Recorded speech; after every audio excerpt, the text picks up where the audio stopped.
The market is going down. Pretty much every altcoin suffers today, suffered this week, suffered even this month. And with this, also the blue chips like Solana is going down. Now, is this a potential opportunity? Because in the end, it's all about buying low, selling high. And currently, we are comparatively low to just a few weeks ago. This is the situation we find ourselves in. It really didn't matter that much what altcoin you bought. If you have more than just one or two alts, your portfolio is down. Now have a look at the magnitude of those drops. It's all between 20 and 30% for most tokens. But there are categories within crypto that did worse. For example, the Pump.fun ecosystem or the AI or base memes. They went down between 40 and 30%. Now Pump.fun is the Memecoin launch pad on Solana. In this video, we are going to look at whether or not it makes sense to buy this depression of SOL, of the Solana token. What is interesting is that the largest of the Pump.fun ecosystem tokens, Coin, went down by even 58%. That's way more than the average in the market. And so I stumbled upon a chart that piqued my interest. Is there actually a long-term turnaround and are we entering a bear market? Have a look at this. This is the number of active addresses on Solana. So I've got the price of Bitcoin in black, the number of active Solana addresses in green, and it seems like a turnaround has happened. It seems like we haven't seen such a drop for a very, very long time. Is the market now finally cooling off, and should we take the remaining money that we have and run for the hills? Now, I wanted to know more and check out those Solana usage statistics in more detail. What we've got over here is the number of active addresses on the Solana network, a 7-day moving average. It peaked at the end of 2024 and is now at similar levels to the third quarter of last year. Now the chart for the number of new addresses is very similar. It dropped a bit faster, but still overall it seems like the trends are very much the same. In other words, most active addresses are new addresses. What that then in turn means is that we need to see more and more investors joining, right? Once we don't see the system as a whole growing anymore, then the prices are very likely going to continue to go down. Here's the number of active addresses just on a monthly basis. So we take away a bit of that volatility. Again, we can see a very clear trend. November was the peak. Since then, things are cooling off. Have a look at this. This is the fees that are generated through the trading on Solana. We had a massive peak at the end of January, and we all know what that peak was caused by, right? The Trump Memecoin launch. Since then, things are cooling off again. We are going back to our regular levels. Now, at one point, we had been above $260 per SOL. We are now at a bit above $190, so we dropped by 27%. And in the past, we did turn around at that level several times. Is there a chance to potentially get an easy 40% gain from here? I think the answer might lie in relative valuation charts, because in the end, crypto money always moves from one topic to the next, right? At some point, Solana is very hyped, then everybody wants to buy Ethereum, then everybody wants to buy Bitcoin. The capital is moving from topic to topic. Thus, we want to know, where is Solana's relative standing within crypto? What we've got over here is Solana relative to Ethereum. Since June of 2021, Solana outperformed ETH by more than 300%. We did have our massive crash. This was due to FTX, because FTX was highly involved in the Solana ecosystem, and people were speculating on Solana as a whole imploding together with FTX.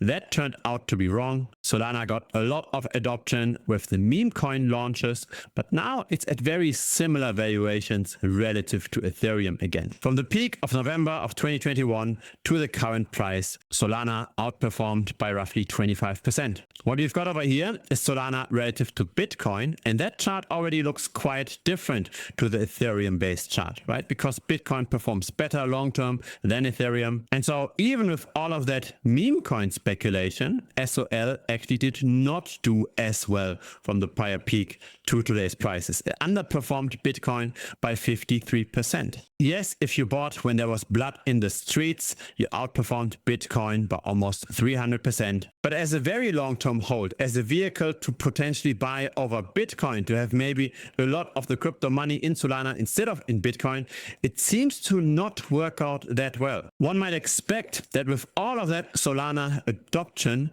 that it should have outperformed Bitcoin over those years. This is not what happened. Here's another interesting chart. This is Solana's dominance. So when we look at the entire cryptocurrency market cap and we check what's the market cap of Solana relative to all of crypto, that's the percent we get long term. We are now pretty bang on at 3%, and at the peak we were at 3.8%. When the market was super depressed, we were at 0.45%. There seems to be some kind of an invisible ceiling, right, where the air might be getting thin. I think there are two potential ways how Solana could break above that ceiling.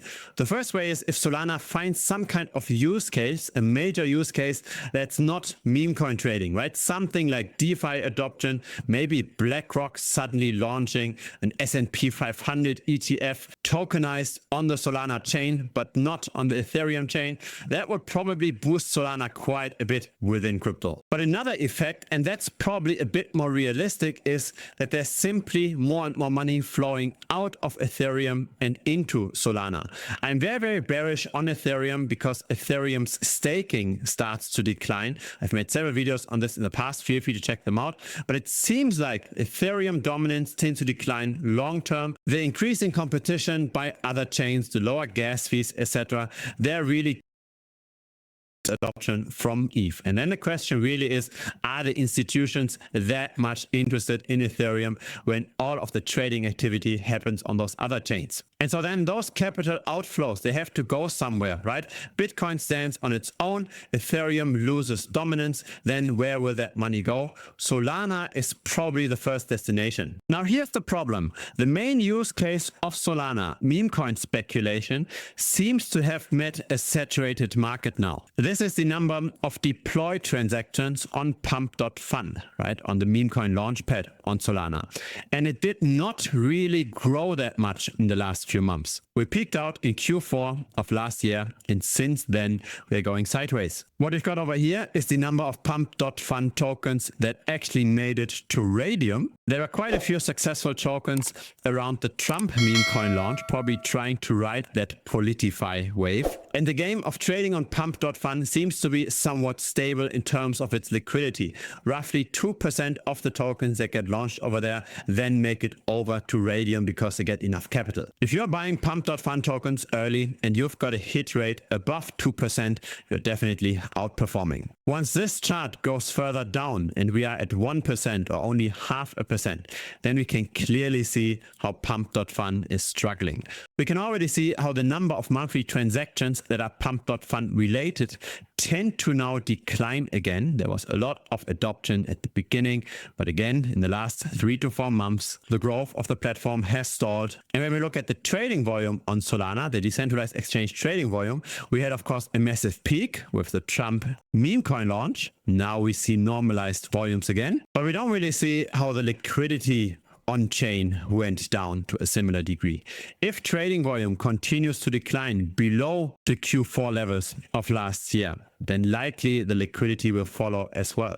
Because liquidity on-chain is incentivized by trading volume. The reason why somebody provides liquidity to a liquidity pool for Solana is to gain fees from the trading.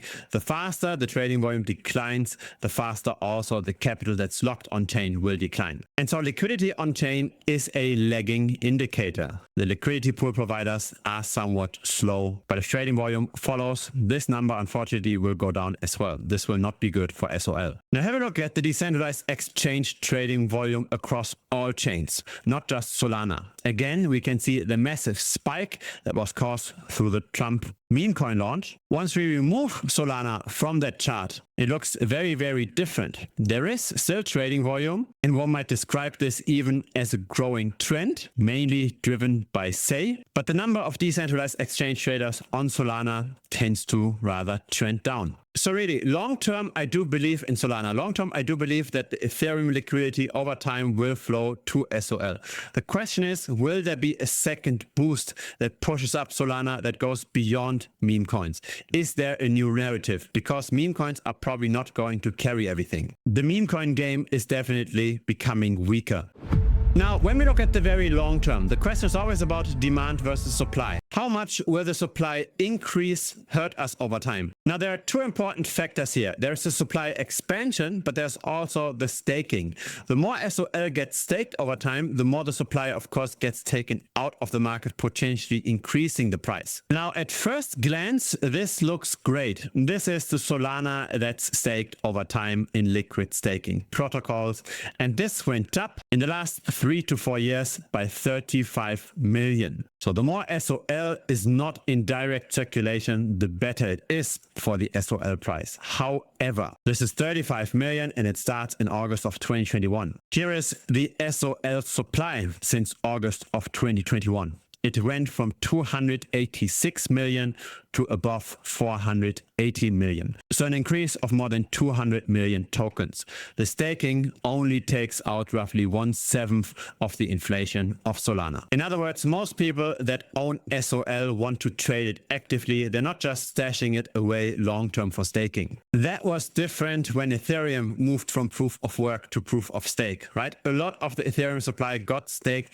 Now this is turning around. Now the Ethereum staked money goes down. And all of that staked supply is going to hit the market and it will suppress the Ethereum price. Solana doesn't have that problem. There the staked number is still going up, but it's not going up fast enough, unfortunately. And so yeah, short term, it might make sense to buy the dip. Short term, we might have an easy 20-30% gain versus the rest of the market.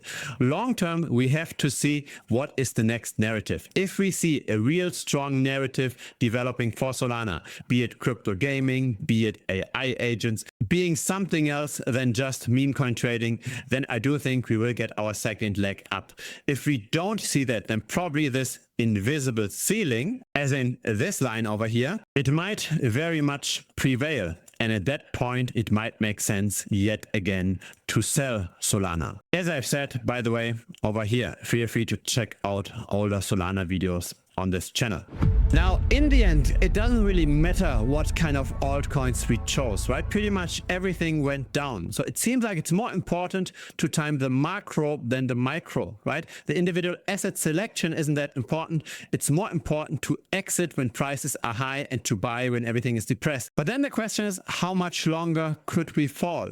What we see over here is the Bitcoin dominance. So how much of all of crypto is in Bitcoin? And that tends to oscillate somewhere between 40% and 70%. When it moves from 70% down to 40%, that means that Bitcoin becomes less important, and that means that the altcoins are massively outperforming. However, when Bitcoin's dominance is going up, that means that Bitcoin holds up relatively well. It can perform better than the alts, and it might make sense to rather be allocated towards BTC than towards the altcoins. Now, how much higher could this go? Again, this moves between 40 and 70%, and currently we are at 62%. So another 8 percentage points, potentially a bit more than that. I also like this measure over here. This shows how much are the people short-term bearish on crypto. How much are they risk off? This graph shows the stablecoin dominance. So not the Bitcoin dominance, but the stablecoin dominance. How much of all of crypto is in stablecoins? When this is very high, then the market is spooked. Then nobody is in anything risky. And when this is very low, that's the exact opposite. The market is very, very excited and wants to buy all kinds of meme coins left and right. And there is a very strong connection between the prices, right? An inverse relation. And the stablecoin dominance was at its peak. That was when Bitcoin bottomed out at 16K. When the stablecoin dominance was at its bottom, that is when Bitcoin didn't rally that much anymore. And once we saw a similar bottom in the stablecoin dominance again, Bitcoin's price also tended to not rally that much. Now, are we going to go sideways for a bit longer to then go up again, or are we going back into the 80s, 70s, and 60s? And revisit those stablecoin dominances of 18%? Nobody knows. But this does give us an idea that this is potentially just the beginning of the market cooling off. The market historically had been way more risk off than it is today. Yes, I know that's hard to believe when a lot of altcoins are down more than 50%, but there have been times when people went even more into the stablecoins. And that, of course, would mean more pain ahead. Now, here's what I believe is ultra important during times like this. When it's not really clear where the market is going, we need to have a plan what to do in case things turn around. The issue I see with most beginners in crypto is that there's only a plan for bull markets, right? When there's a bull market, we follow the influencers, we try to track those influencers, we try to buy small altcoins, and we hope for those altcoins to make multiple X returns. Now, when the market turns around, when it turns bearish, then the question is, what should we do? And if there is no plan, then people simply just keep on holding those altcoins and riding them all the way down to zero. So it's very important to have a plan what to do in case the market doesn't expand further from here. To be completely objective, right? Because if there's no strategy what to do in a bear market, then the issue is that there won't be anything, right? Then you will simply just freeze up and do nothing. There are opportunities in bear markets. I actually think that it's easier to make money in bear markets than it is to make money in bull markets. For example, have a look at this. This is Balancer relative to Ethereum. This goes down pretty much all the time. And I started shorting this over here at the beginning of 2023. Now, this is a relative valuation chart, right? This is not Balancer in US dollars. This is Balancer relative to Ethereum. And so the volatility is relatively low. BAL underperformed Ethereum by more than 84%. And Ethereum didn't do that well either. And the reason why some of those altcoins go down that consistently is because of supply expansion, right? More and more tokens hit the market. Some tokens get allocated to early investors or to the team. They then get an unlock, they get a vesting unlock, and they can then sell towards the market. And this additional supply over time depresses the price. This is why we see those bad relative valuation charts, but we can take advantage of that by betting on falling prices on relative valuations. Have a look at this, right? This is Arbitrum relative to Ethereum. Also pretty much going down all the time for the exact same reason. And so if you have never shorted an altcoin before, if you never made money with an altcoin going down, or if you never made money with relative valuation shorts, so you just bet, say, on BAL or on Bitcoin going down in US dollars, but you never really played this relative valuation game where the volatility is much smaller, then probably you're missing out on a lot of potential alpha. Most altcoins underperform Bitcoin most of the time. So we can pretty much diversify with short positions. With longs, that is not so easy, right? When we buy an altcoin, there's maybe one or two altcoins that go through the moon and others just go along and they're not outperforming that much. So we have to pick the few winners. But with picking losers, it's not that hard because, again, most altcoins underperform Bitcoin most of the time. And so I made a lot of tutorial videos on this concept. First of all, how to think about this in the portfolio, but also how to execute on those individual trades and how to find tokens that underperform Bitcoin and Ethereum the most consistently. So there's this video over here, how to win in bear markets by shorting altcoins. There's this one, gaining from relative valuations, so not in US dollar prices, but in relative underperformance to Bitcoin and ETH. There's here, shorting optimism relative to BTC. That video was published on the 5th of May 2023. So over here, since then, the price went down by 63%. And yeah, there are also more conceptual videos where I'm making nice drawings, how to profit from falling prices, how to deposit collateral, how to borrow against this, etc. Then here's another video, my steps for opening a link/BTC short. Chainlink also underperformed Bitcoin massively since then. And so if you don't want to get wrecked like the vast majority of market participants during a potential bear market, I'm not saying that the bear market has already started, but in case you don't want to get wrecked once it does start, there will be a time, then feel free to check out those videos here, right? They're all part of Premium. Premium has more than 100 tutorial videos. It's not just about shorting altcoins, it's also about managing risk and how to be properly set up across asset classes. So feel free to check it out. It's currently $165 per month. There's also a 1-week money back guarantee. So in case you don't like premium, in case you don't learn anything, then feel free to message me within the first 7 days and I will refund you 100%. I know this price is not very low, but it might be low comparable to the potential losses you might make if you don't have a strategy for bear markets. And so if it's your first time here, feel free to subscribe. I publish videos regularly. A like would be very much appreciated as well. It helps the channel grow. See you in the next video or see you in premium. Cheers.